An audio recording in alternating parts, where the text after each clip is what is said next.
Welcome to Fiery Discourse, your podcast and media featuring dragonesses, female dinosaurs, and other similar saurians and scalies. I'm your host, Ludmillanon, and with me are my co-hosts, Angron, Mathmachine, and the Shark. Today is our 156th episode, and we're discussing the 2014 BoBoiBoy episode, Mama Zila Attacks. So, let's get things started.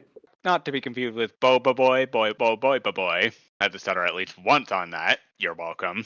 Yeah, this is, even by their normal standard, this is the strangest episode of Bo I've ever seen. Nice. Definitely. But getting to this show, one of the many things that I am trying to achieve with this podcast is trying to see if we could find a female scaly character from every single country on Earth. And in our 150 plus episodes, we've crossed off a lot more than you think. And today, we get to cross off a big one off the list because we are doing something from Malaysia. Oh, go ahead, Matt. I'd make a joke of, when are we going to hit North Korea? But we did that really early on with Bamboo Bears, so wake me up when we hit Lesotho. What's interesting about this is BoBoiBoy is an extremely popular series, not just in Malaysia, but also in China and India and pretty much all throughout the Asian region. It's not only an extremely popular television show, but there's also 2 feature-length movies, both of which are some of the highest-grossing Malay films out there. Well then. I think the fact that the show was even dubbed, not just subtitles, actual voicing in English, means that it actually has audiences way farther where they expected. Shame that the dubbing itself isn't exactly official, technically. We'll get more into that in a little bit, but yeah. Like, it has actual dubbing, but to a certain extent, as we'll no doubt see. The franchise is about the titular BoBoiBoy, who is a hero from outer space with elemental powers. He basically makes friends and tries to save the Earth from various villains, as well as he can also travel inside of technology. So, it's basically stuff that kids love to see. Go ahead, Angron.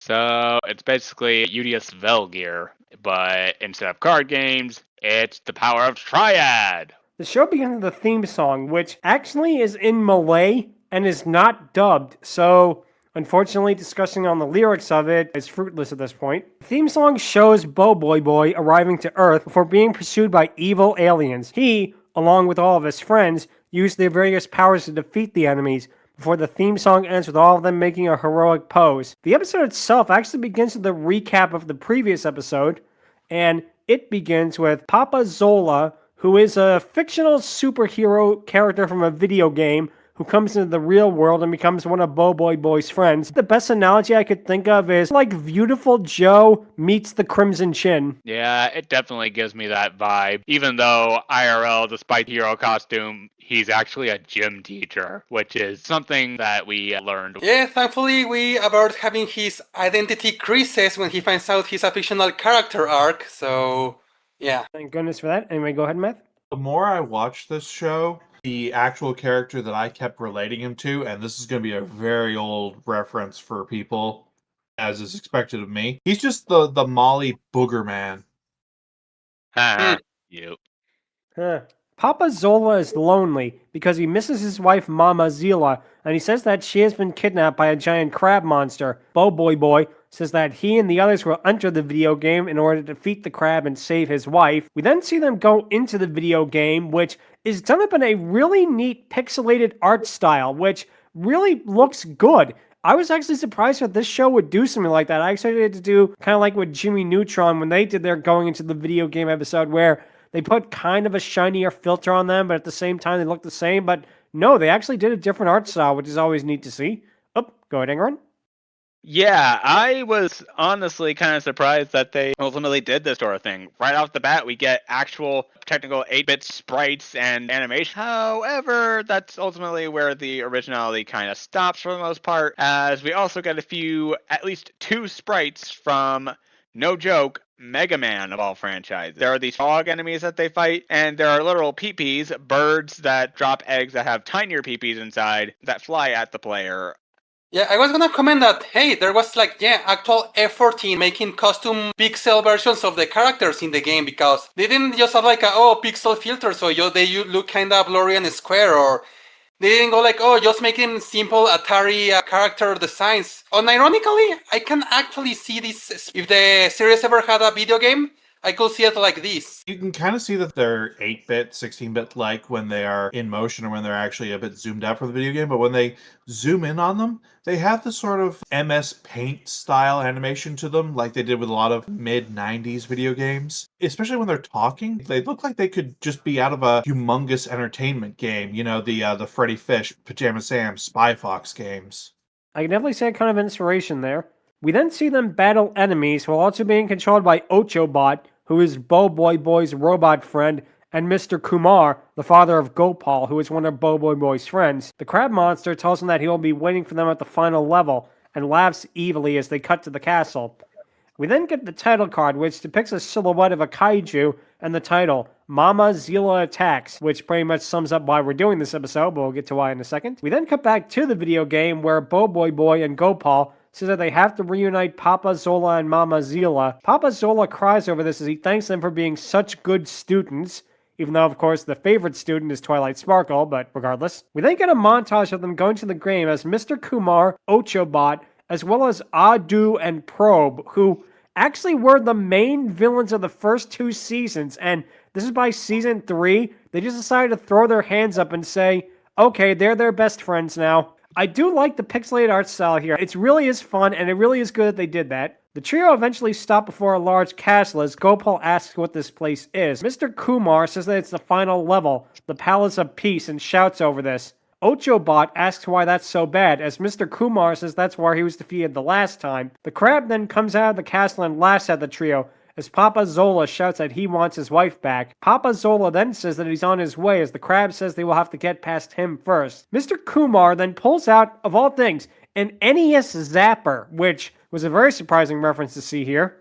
Also, let's be honest, he was probably the one who was providing Duck Hunt Dog the whole support during his debut in Smash Bros. When we say he pulls a NES Zapper, we're not saying like, oh, he pulls something that kinda looks or might be a reference to the NES Zapper. No, it's an actual NES Zapper model what he's holding. It will not surprise me if the animators just went to some 3D model website like TurboSquid, searched for the NES Zapper, alright, downloaded the model, added it into their animation program, and just deleted the Nintendo logo in it. It is so eerily similar to that. Anyway, go ahead, Matt. Yeah, this thing is such the original NES Zapper. I was waiting for that dang dog to pop up in the video game at some point.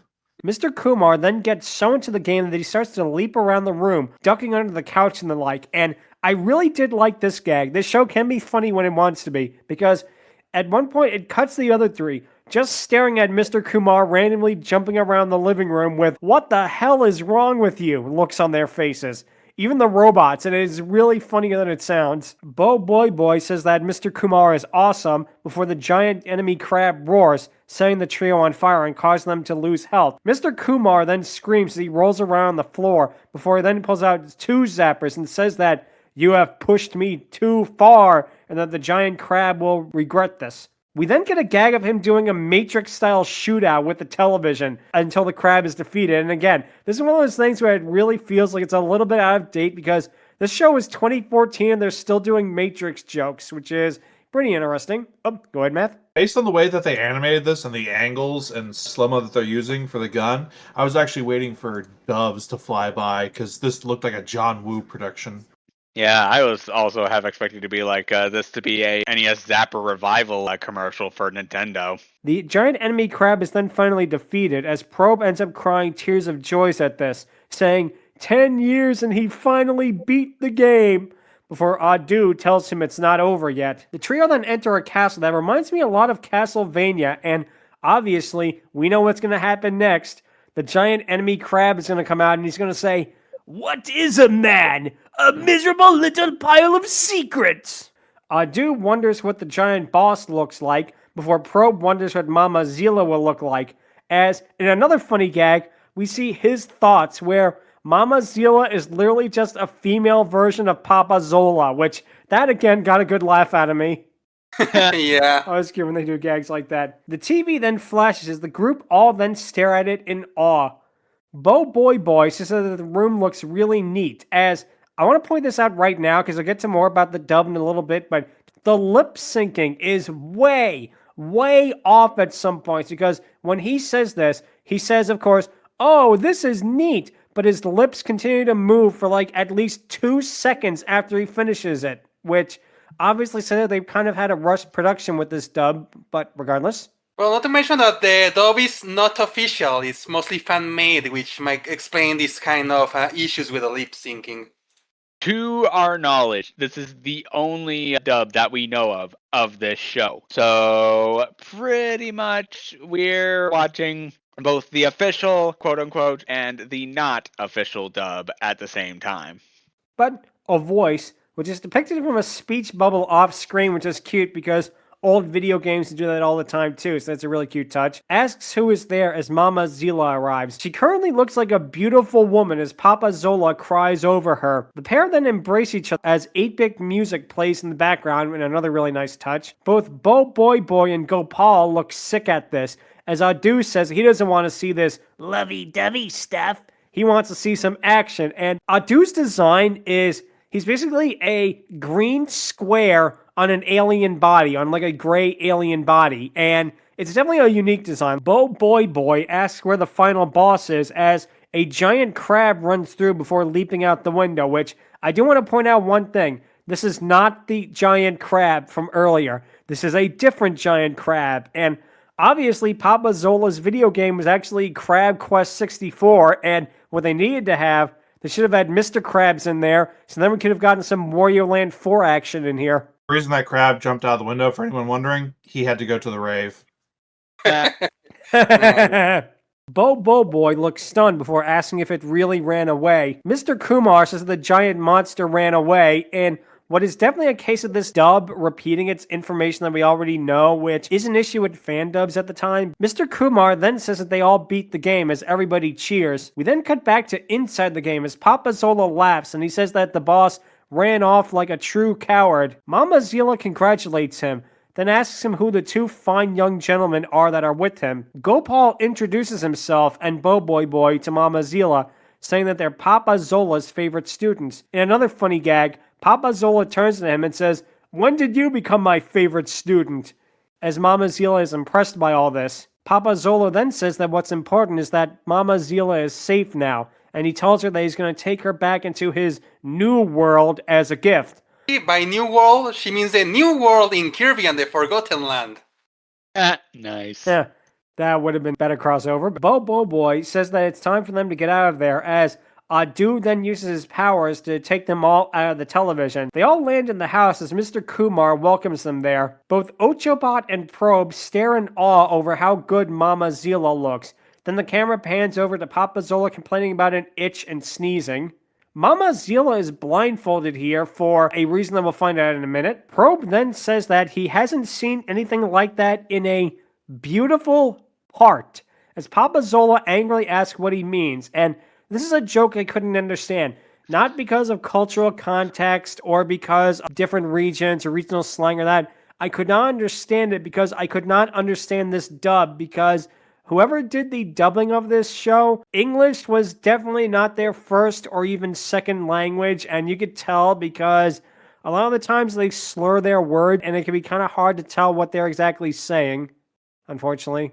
But that's probably the only moment that I actually had to rewind it. I even actually slowed the video down, and I still couldn't understand it. Sorry to say about that, but there's just something to point out. Probe then says that he was joking, as Mama Zila asks if they have arrived in the other world, and that where the surprise is. Papa Zola tells her that they're there, but for her to wait a little longer for the surprise. Probe, however, undoes her blindfold, telling her that, amongst other things, her husband now has a mustache. Papa Zola yells at Probe for doing this, as Mama Zila then begins to look around the room. Papa Zola then tells her to close her eyes again as she looks around the dirty room and hyperventilates about everything being all disorganized. She begins convulsing as Papa Zola tells her that he's going to make the house look better. Mr. Kumar confronts Papa Zola about this before the latter shushes him. Mama Zila notices how dirty the house is, which consists of CDs in the plate compartment, Papa Zola posters everywhere crooked and fading, and the fact that Mr. Kumar is currently using a bucket as a lampshade. Mr. Kumar yells at her that it is the DIY way of living, and obviously, Mr. Kumar is living the same way as Lenny did. Please don't tell anyone how I live. Nice.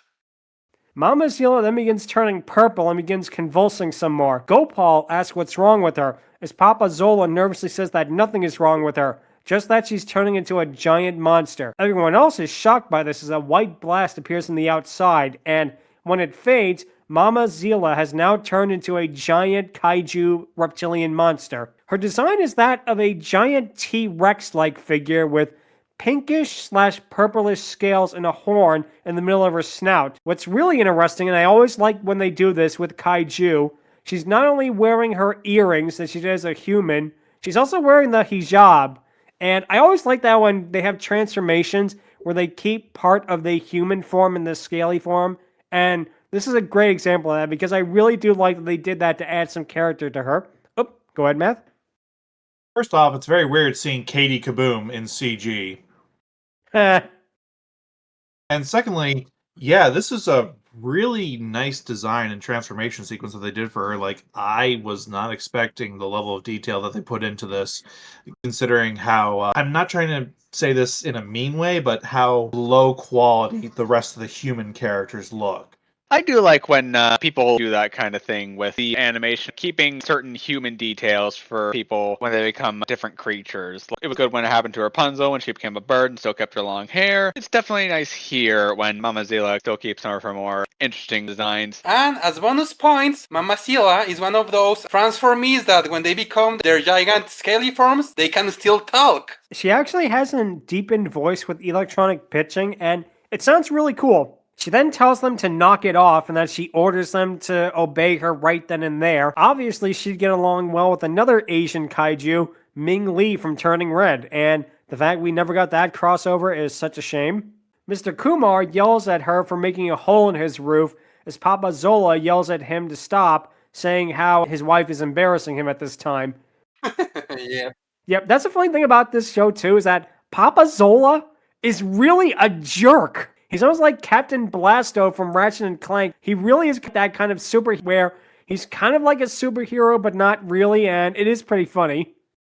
Yeah. However, unlike Blasto, he is currently not in a position of power. Mama Zila then looks around the neighborhood, seeing how cars are parked diagonally and yells about how everything is so disorganized. She then leaps up into the air and slams down near a set of cars as the others all run to see what she's doing. She sees red cars parked next to blue cars, and she sorts them all on the right side, red being with red, blue being with blue. Mama Zila then notices that there is an ice truck parked where it is not supposed to be, and decides to throw it into the ocean, which apparently is better than having it parked in the wrong area because now you're just polluting the waterways. Way to go, Mama Zila. As a guy that drives a lot for a living, seeing that ice truck double parked and then her just chucking it into the ocean, all I can think is, that'll crash out.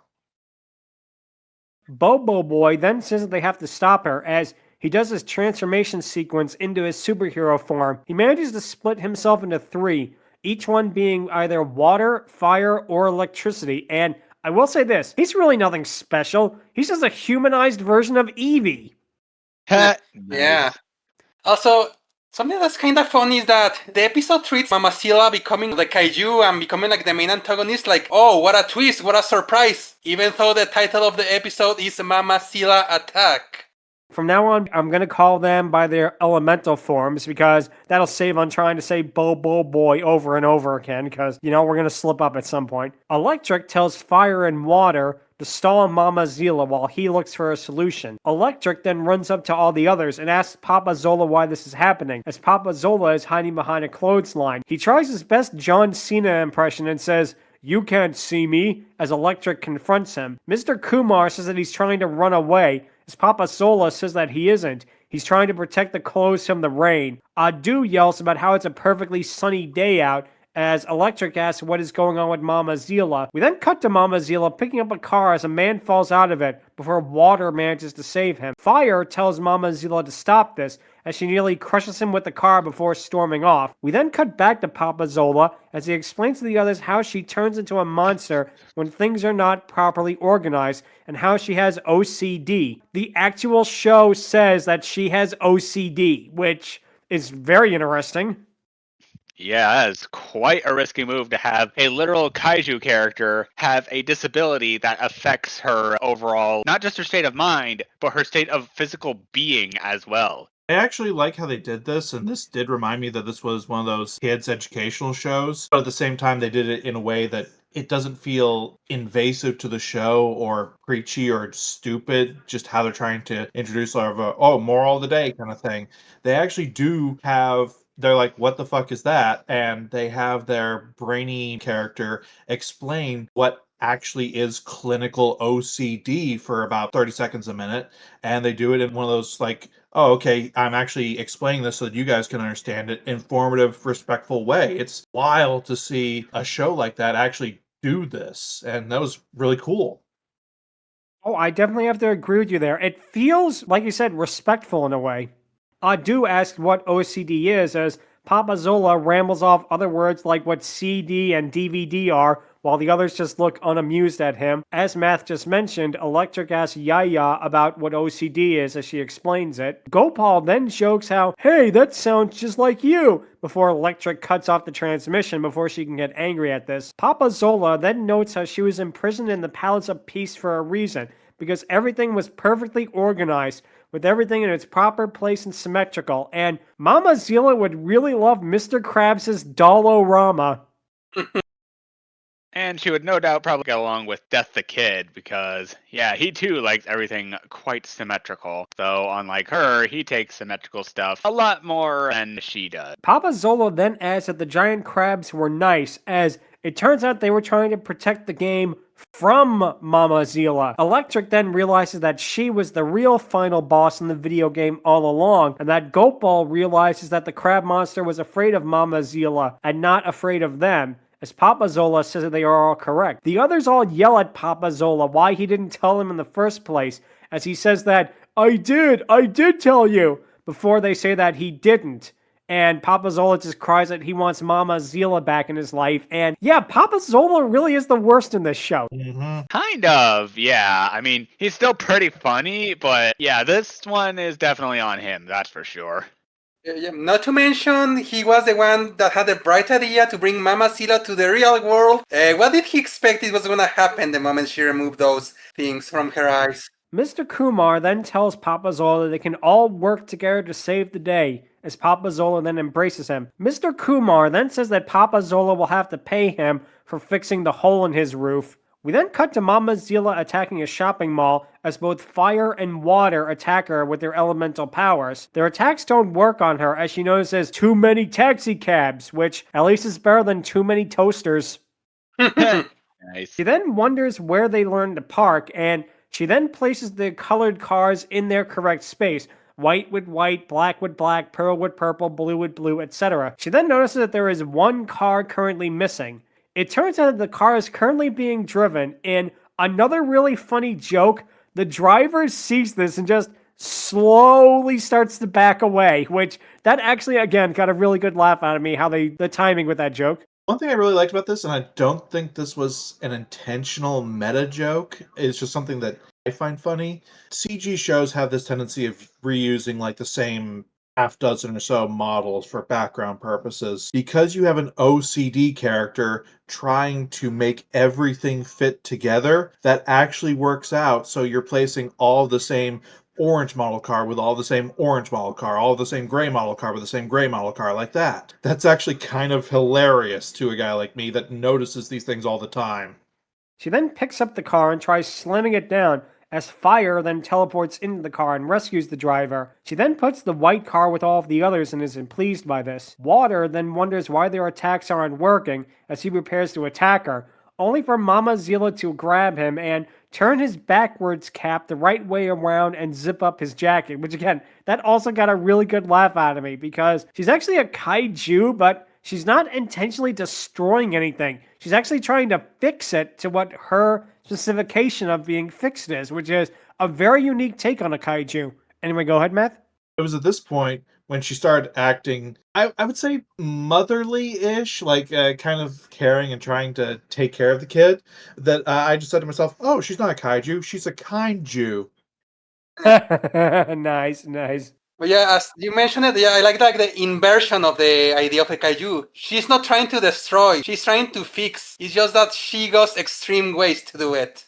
Mama Zila then looks into the distance and notices that the buildings are all very different sizes, what's interesting about this, the city they use actually is Kuala Lumpur, which is the capital of Malaysia, so good on you for doing that. Ochobot then wonders what she is doing as she arrives in the city to make all the buildings the same height. She does this by pushing some buildings lower and lifting other ones higher. Papa Zola goes to try and tell her to stop, but she just stares at him and asks, "Who are you anyway?" before stepping on him.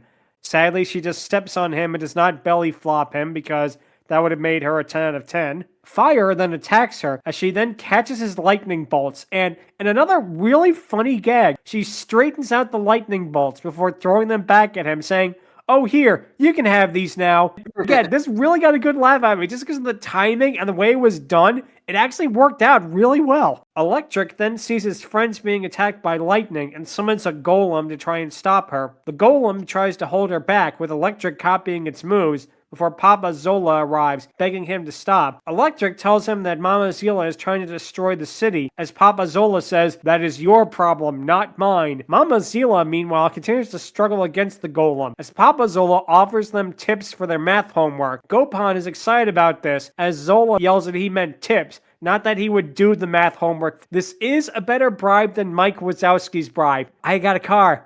You like the car? If you let me out of here, I'm gonna give you a ride in the car."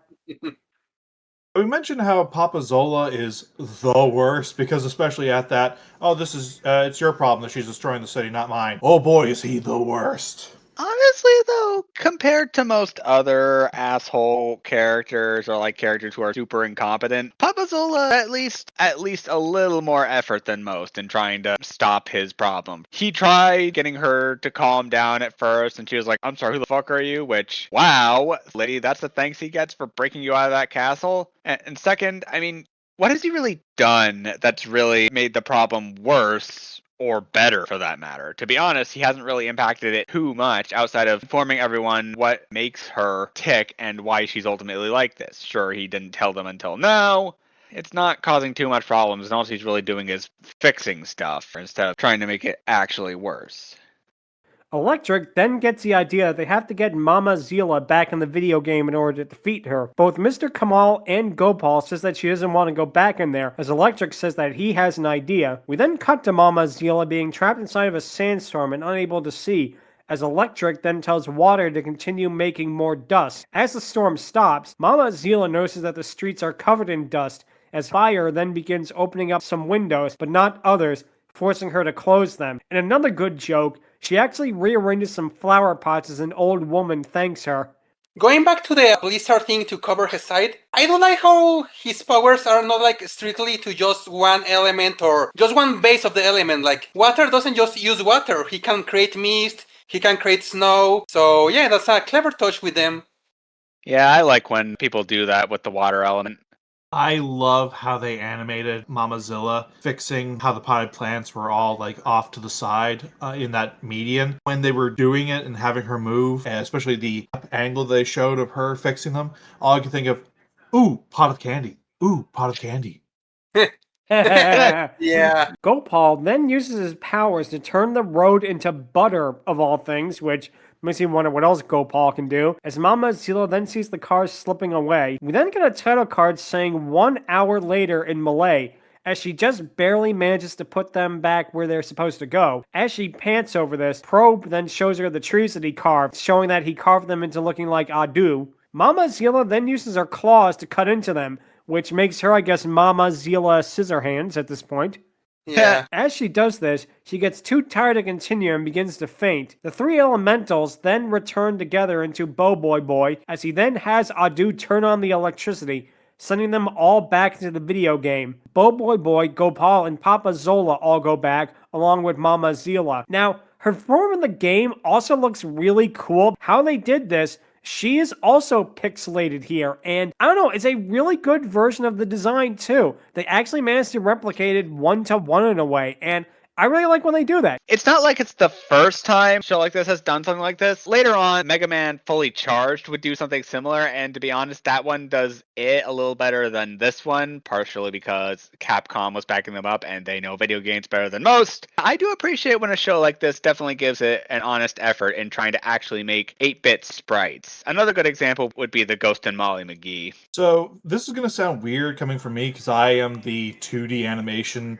fanatic here. I actually like her design better in CG. It looks a little flat in the 2D because they put a surprising amount of detail into the CG version, which is the exact opposite of the humans. I love seeing these human characters in the 2D because they look so much better and so much cleaner than their CG version. This must be something to do with the Molly art style, and I can't quite explain properly why each one looks better than the other to me. It's just weird that it's an inverse for these specific characters. BoBoiBoy tells Gopal and Papa Zola to mess everything up, as they then begin to knock down bookshelves and tables. We then cut to Mr. Kumar, Adu, and Ochobot as they continue to play the game. Mama Zila is enraged and chases BoBoiBoy as he attacks her, causing her to lose health. Gopal manages to distract her by picking up a vase and then runs away, before she manages to crush him with her foot. This causes Gopal to die in the game, and as we all know, when you die in the game, you get brought back to the real world. Hey, wait a minute. Yeah.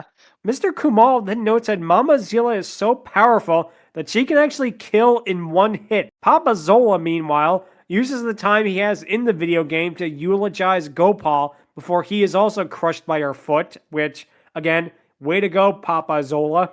Go ahead, Angron. If Mama Zila was ever in a game like Punch-Out, yeah, she wouldn't even use something like the Tyson Wink. She would just straight up one-shot Little Mac. This is now the second time that Papa Zola has been crushed by Mama Zila. So I'm thinking the reason he married her is he has a step on me mommy thing. Probably. Nice. Anyway, go ahead, Shark. Also thinking about how they fight her inside a video game. Unironically, it will be a clever boss fight where rather than fighting the boss, you have to affect the environment in some way which causes damage to them. Yeah, I'm actually surprised more games don't do that, believe it or not. Mr. Kumal then notes that both only Ochobot and BoBoiBoy can beat her now, as Drone says that she doesn't have that much health left. In the game, Mama Zila approaches BoBoiBoy and yells at him for messing up her room. BoBoiBoy then backs it to a vase and causes it to tip over. Ochobot then has BoBoiBoy use his elemental powers as the trio attack at once. Obviously, what's going to happen is that Mama Zila is going to yell at BoBoiBoy, "Hacks!" If to defeat her they have to break someone who touches and breaks everything up, they should have wrote Patrick Star to touch everything in the room. Oh, that would have been absolutely perfect. Their combined attacks then manage to reduce her health, as water then tips over a vase, that being the last thing she needs in order for her to be defeated and turned human. We then cut to her waking up in the real world, as Mr. Kumal then says that Mama Zila will never be a monster again, which, I'm sorry, that always bothers me when they did that. It bothered me in Zuki Michi, and it bothers me here, when they have like an awesome kaiju design, and it only appears once, and they explicitly state it will never appear again, which, I'm sorry, yeah, that actually might affect the Dragoness Scale for me. Anyway, go ahead, Math. Oh, hey, we made this really great monster design for this character. Yay! We're never using it after this episode. Boo! Boo this cartoon. Yeah, I definitely agree. Like, you get lucky with stuff like Dorothea from Danny Phantom, but here we are unfortunately not so lucky, and that's such a shame because concepts like this absolutely would make a show like this entertaining and could probably be used to help character development inside characters, and not to mention could actually be used as a secret weapon against other enemies rather than just being inconvenience that happens 24/7. There's a lot you could do with that, and I'm kind of sad that they didn't. Mama Zila then thanks BoBoiBoy for saving her, as Papa Zola gives everybody a reward, 1 ringgit each. Now, a ringgit is the currency in Malaysia. I actually had to look it up, so I learned something new today. Gopal argues about this, while Drone takes all of the ringgits for himself and Gopal chases him. They end up tearing a ringgit in half, as Mama Zila gets enraged at this and chases both Drone and Gopal out of the house. Do you one better? I even looked up how much that is. 1 ringgit is a quarter in USD. Wow. Yikes. Way to go, Papa Zola. You continue to be wonderful. Oh, actually, though, that's probably a good thing. If they actually do go to America, they can stop by the cul-de-sac and get themselves some sweet old jawbreakers. The episode then ends with Papa Zola saying that at least that she won't be a monster now, as BoBoiBoy gives a thumbs up. The show then has a follow us on Facebook and Twitter screen before the end credits, which is very weird to see. Like an actual TV show advertising social media. Maybe it's more common in Asia compared to the Western world, I don't know, but all I know is that feels really, really strange. BoBoiBoy is still very popular in Malaysia, and it actually has a third movie coming out this year. I personally enjoyed it more as a look into another culture's popular animation, and I actually enjoyed it. I really enjoyed it for what it was. It was a really unique watching experience. Again, I think we would have liked it more in the original Malay with English subtitles, but we couldn't find that, so we had to use a fan dub. Yeah, I actually really enjoyed this. The animation, for the most part, is passable, except for Mama Zila, and overall, the story is pretty good. I can see why it would be a huge hit over there. While I don't particularly like the animation style that they're using, I think that is predominantly because this is sort of a Malay toony style that they're using. It at least has personality that a lot of our preschool paint by numbers CG kids shows lack. So I give them all the credit in the world that you can point this out from anywhere and you would know that this is specifically BoBoiBoy rather than whatever dozen or so different interchangeable preschool shows we have are. And it did feel interesting looking at, okay, there's a lot of cultural jokes for Malaysia here. There's a lot of references for Malaysia. There's a lot of stylistic choices and character designs and character personalities that you wouldn't see in a American or European cartoon because it is so different. And that to me is what really makes this interesting to look at, because I like seeing all of these stylizations, these differences, these characteristics that you don't see because we've seen these hundreds and hundreds of times over in our neck of the woods. I gotta agree with Math on that one. Like, there are so many dime a dozen CG shows out there that just get by with the bare basics. And Lord forbid you even decide to go online and look up stuff there if you want to entertain your kid. I do agree that while America is definitely the commonplace for both good and bad examples of that, it's honestly a little rarer to see something outside of the US. Something from like Malaysia, like with BoBoiBoy, definitely exemplifies that it can be done and has been done. And this is the proof of that. The fact that Mama Zila had such a unique transformation method really was interesting, which is going to lead to the question of the week, which is, what is your favorite unique transformation method? I'll go first, and I actually have one that is also from Asia. It is from an episode of Doraemon. Oh. Doraemon has a beauty cream that turns people into werewolves. Nobita's mom puts it on, and how it works is you think that typical werewolf, full moon, turn into werewolf. No. What happens is anytime she sees a round object, she turns into a werewolf. So the episode basically ends up being Doraemon having to follow Nobita's mom around and trying to avoid any and all round objects. This includes hiding lampposts. This includes him having to try and change the shape of his head. And it just really gets so ridiculous. It is a really, really funny one. And there's also a part where Nobita's mom actually turns into the werewolf when a robber tries mugging them because he has a flashlight. And yeah, overall, it is a really, really funny episode. It's one of their better ones. And because Doraemon does this a lot, it's an episode that they actually remade 3 times. They did one of them in the 1970s. They did one in 2005. And then they did one in 2013. And all 3 versions of the episode are actually really funny and they're really worth watching. What's also interesting is they all have different endings, believe it or not. Oh. The 70s version just has Nobita's mom coming home. She sees that she's a werewolf and she faints. The 2005 version ends with Nobita's mom finds a poem that Nobita wrote for school saying that the scariest thing that I've ever seen is my mom's face. And she gets angry and chases him around. The 2015 version ends with her coming home and turning back to normal, wondering if it ever happened before Doraemon turns to the camera and winks, which It's really funny how they did like 3 different versions of the same story. That's going to be my pick. It's going to be the werewolf cream from Doraemon. And man, I cannot wait until we talk about that show because we are eventually going to do that and it is going to be great. Yeah, I can imagine that episode has a lot of funny visual gags because they're trying to avoid drawing a really, really common shape. And like even Doraemon has to like stretch out his head and he tells Nobita's mom, "Oh no, I'm trying out a new look. How do you think? I think it's turning out great." That's a great one.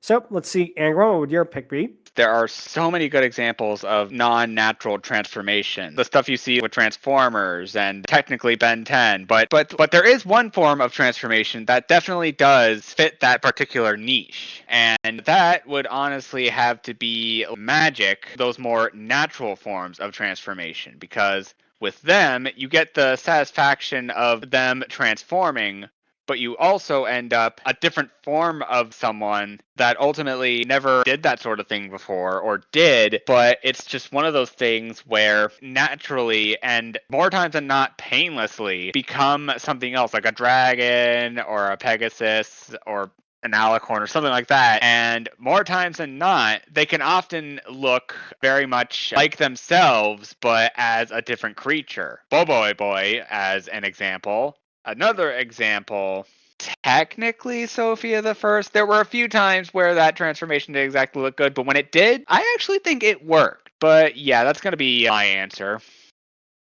So I was trying to think of a transformation style or a metamorphosis style that hasn't been done a whole lot, and fantastical, the magical, have been done to death. We haven't seen a lot of scientific transformations, though, which then got me to remembering a show that focused entirely around that, Generator Rex. So Generator Rex is sort of an offshoot of Man of Action, the group that made Ben 10. It's their other big comic series that was turned into an animated series on Cartoon Network. It's a bit more mature, it's a bit more stylistic, it's way interesting in how they do the villain, and the transformation styles that they use are called nanites.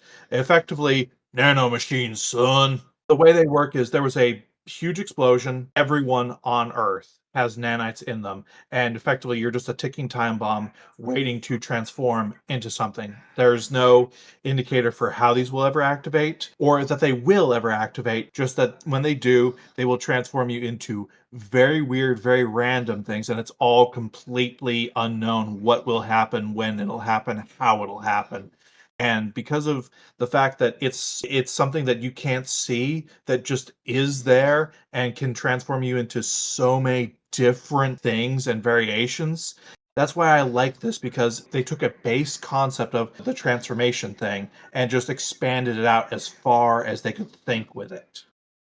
That is really, really neat. Yeah. Oh, as for specifics on my answer, I thought about it a little bit and I decided to go with mutation from TMNT. Something that's natural and also scientific. That in particular is a pretty nice niche because normal humans like April and a bunch of others becoming ultimately animals, for that matter, becoming mutated, more anthropomorphic versions of themselves is just a very nice little thing that's been explored a bit more as of late. But it's definitely something that I very much want to see more of. I can definitely see why. Anyway, Shark, what would yours be? So, does drawing a dragon in a piece of paper transform it into a dragon? Does taking scissors and cutting into the shape of a dragon counts as a dragon transformation? How about taking a paper and folding it into an origami dragon? Paper Mario and the Origami King is the latest Paper Mario game in the franchise, and as the game implies, there's a lot of emphasis on folding paper and making shapes with it, and your companion is an origami princess that goes with Mario all over the place, and among the things she can do, one of her powers is actually folding into different shapes, known as developmentals. This includes a phoenix, a bear, a turtle, and heck, even a dragon. So, it has a really cute design, and it's a really unique concept because, honestly, it will only work in the Paper Mario universe, honestly. Like, folding a real person will end badly for obvious reasons, but hey, we have this sentient paper character. What if she fold into a different shape? What if she folded into a completely different animal? So, yeah, this is cool, and it's certainly a really unique way of doing things. Rest assured, we are definitely going to talk about her on the podcast, so she's too adorable not to. So, pretty good answers all around here. So now it is time for the patent pending Dragoness Scale. We're going to rank Mama Zila. And this is going to be interesting because great design, great voice, even though we can't really say about it. I don't know though, because I love the design, I love the characterization, I love the voice. I love the concept that, as Shark said earlier, she's really a subversion or a reversal of what a typical kaiju actually does. And it really does work out for me. I don't know, I'm going to have the same problem with her as I did with the one from Tsukimichi, which is the fact that her kaiju form will literally never appear again is a huge, huge mistake. Other than that, she is perfect. And if they said something or even implied that she could still become the monster at any given time, and if they didn't outright say that, oh, she will never be a kaiju again, that is actually going to cause me to knock her down a single point, which I'm going to have to give her a 9 out of 10 for that ranking, which, granted, she is still really good, and I do like her a lot. It's just that one little bit, you know? It does kind of bother me. Anyway, let's see. Angron, what would you give her? Unfortunately, I mean, I'm not going to give her a perfect score either. I am at least going to give her an 8. The show itself is nice. I've seen worse shows out there from other countries. It's nothing to really write home about. The fact that they do so much with Mama Zila in this as a literal kaiju. It's literally just a kaiju with OCD trying to fix everything in her own misguided, odd way. For characters like Babe, I'm for that. But because it's her, I mean, yeah, her design is pretty great. The whole down voice thing is okay. But what kind of sets her down, again, is the show and the fact that we're never probably going to get this again. So, yeah, sad is to admit, I am only going to give her an 8 out of 10. She's definitely one of the more unique kaijus we covered, but it's a shame we're never getting that again. So, let's see. Matha, what would you give her? I was thinking about this for a very long time because going into this, I wasn't expecting a lot, and I was actually really pleasantly surprised when she was on screen and how much detail they gave to her. From the human characters, I did not like the design, so I was thinking that this was going to be kind of rough to look at too. And no, she is easily the best designed and most detailed thing in this show for this episode. And I'm trying to keep this rating contained to specifically this episode rather than trying to view this as the series as a whole, because I haven't seen this series, so I'm wanting to give this as fair shake. So I'm not docking the point for the whole, oh, she never transforms again thing, because in this episode, she is a lot in the kaiju form in this episode. What kills it for me and what makes it a 9 for me as well is actually sort of the 2D one, because I view when she's in the game world, she does look flatter. She doesn't look as detailed or as good as she is when she is CG, and that is a bit of a shame that that's the part that I don't like of her. Otherwise, there is nothing really for me to complain about with this character. She looks so good. She has a lot of screen time. The way that they handle her OCD is both hilarious and surprisingly informative. I really like this, and I hope that other characters from other shows that we look at are this level of detailed. Like, this is one of those hidden gems from a country that I would never expected to have a character like this, and it makes me really appreciate that we are going to all these different national shows, because we find great stuff like this. Let's see. Shark, what would you give her? Yeah, I'm in the very same page as you, Lud. Like, great design, the whole unique concept of her becoming like that when her OCD is at max. She being an inversion of the kaiju where she's actually just trying to fix things but going extra miles to do it and all of that. But you mentioned it, she is never going to turn into that again. And not only did it not happen, but they had to have the characters, alright, stating that, oh, don't worry, you're never going to turn into a monster again, which is like, come on guys, if you're gonna do that, at least leave some hope left for us. So yeah, great idea, great concept, but just the fact that you went out of the way not to just not include her again in that form, but alright, state that she's not going to do it, I'm gonna have to go with a 9 as well. So that's going to be it for this week. If you have any questions, or if you want to see a death battle between Ming Lee and Mama Zila, you can feel free to email us at FieryDiscourse@outlook.com. Visit us on Twitter at twitter.com/FieryDiscourse. Be sure to subscribe to the Fiery Discourse YouTube channel and subscribe to the playlist. Like and hit the bell icon. Leave a comment. Any of our comments are appreciated.